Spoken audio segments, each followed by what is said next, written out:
सनातन धर्म में मृत्यु को अंत नहीं, बल्कि एक नई यात्रा की शुरुआत माना गया है। शरीर पंचतत्वों से बना है और एक दिन मिट्टी में मिल जाता है, लेकिन आत्मा को शाश्वत बताया गया है।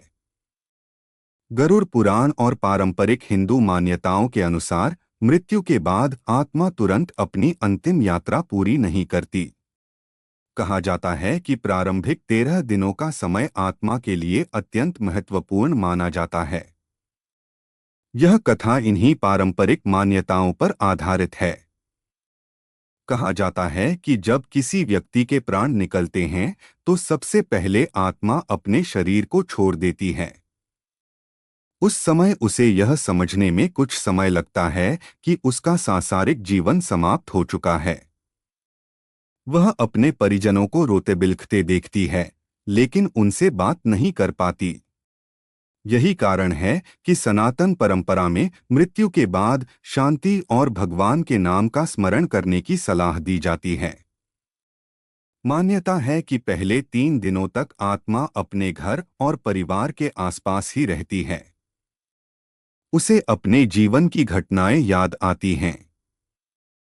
वह अपने प्रियजनों के प्रति मोह का अनुभव करती है। यदि जीवन में अच्छे कर्म किए हों तो उसका मन अपेक्षाकृत शांत रहता है। यदि बुरे कर्म अधिक हों तो उसे बेचैनी और पश्चाताप का अनुभव हो सकता है। यह धार्मिक मान्यता है जिसका उद्देश्य मनुष्य को जीवन में सद्कर्म करने की प्रेरणा देना है। इसी कारण परिवारजन प्रार्थना, दीपदान, गीता पाठ, रामनाम संकीर्तन या ईश्वर का स्मरण करते हैं। माना जाता है कि इससे वातावरण शांत होता है और दिवंगत आत्मा के प्रति श्रद्धा प्रकट होती है। गरुड़ पुराण की पारंपरिक व्याख्याओं के अनुसार इन दिनों आत्मा धीरे धीरे अपने सांसारिक बंधनों से अलग होने लगती है। उसे अपने कर्मों का स्मरण होता है। यही कारण है कि सनातन धर्म बार बार कहता है कि धन, पद और अहंकार अंत में साथ नहीं जाते, साथ जाते हैं केवल कर्म। चौथे दिन से लेकर 10वें दिन तक विभिन्न धार्मिक संस्कार किए जाते हैं। कई परंपराओं में पिंडदान और तर्पण का विशेष महत्व बताया गया है। इन कर्मों को श्रद्धा और कृतज्ञता का प्रतीक माना जाता है। मान्यता है कि ये संस्कार दिवंगत आत्मा के लिए मंगल कामना व्यक्त करते हैं और परिवार को भी शोक से उबरने का अवसर देते हैं। 11वें और 12वें दिन शुद्धिकरण तथा अन्य धार्मिक अनुष्ठान किए जाते हैं।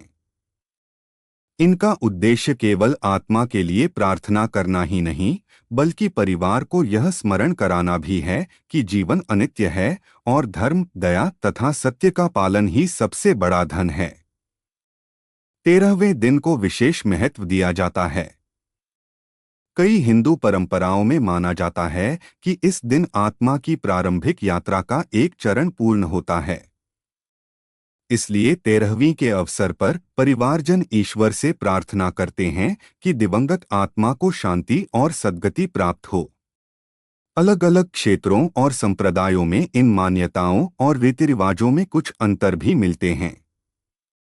सनातन धर्म यह भी सिखाता है कि मृत्यु के बाद आत्मा की आगे की गति उसके कर्मों पर निर्भर करती है। जिसने सत्य, सेवा, दया, ईश्वर भक्ति और धर्म का पालन किया, उसके लिए शुभ फल बताए गए हैं। वहीं जिसने अधर्म, छल, हिंसा और अन्याय का मार्ग अपनाया, उसे अपने कर्मों के परिणामों का सामना करना पड़ता है। यह कर्म का सिद्धांत है जो हिंदू दर्शन की मूल शिक्षाओं में से एक है। यही कारण है कि हमारे ऋषिमुनि बार बार कहते हैं कि मनुष्य को हर दिन ऐसा जीवन जीना चाहिए कि मृत्यु का भय न रहे।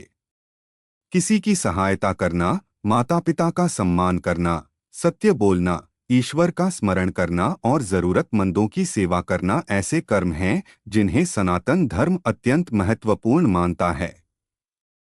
मृत्यु के बाद 13 दिनों की परंपरा हमें केवल आत्मा की यात्रा के बारे में नहीं बताती, बल्कि जीवित लोगों को भी एक गहरा संदेश देती है।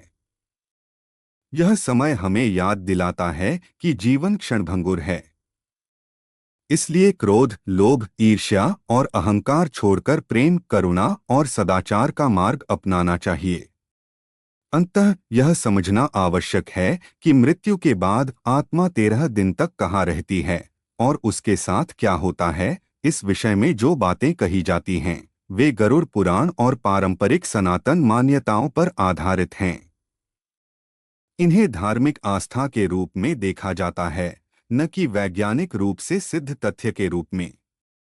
इस कथा का संदेश यही है, शरीर नश्वर है लेकिन कर्म अमर हैं। इसलिए ऐसा जीवन जिए कि आपके जाने के बाद लोग आपके धन को नहीं बल्कि आपके अच्छे कर्मों और प्रेम को याद करें। ओम शांति।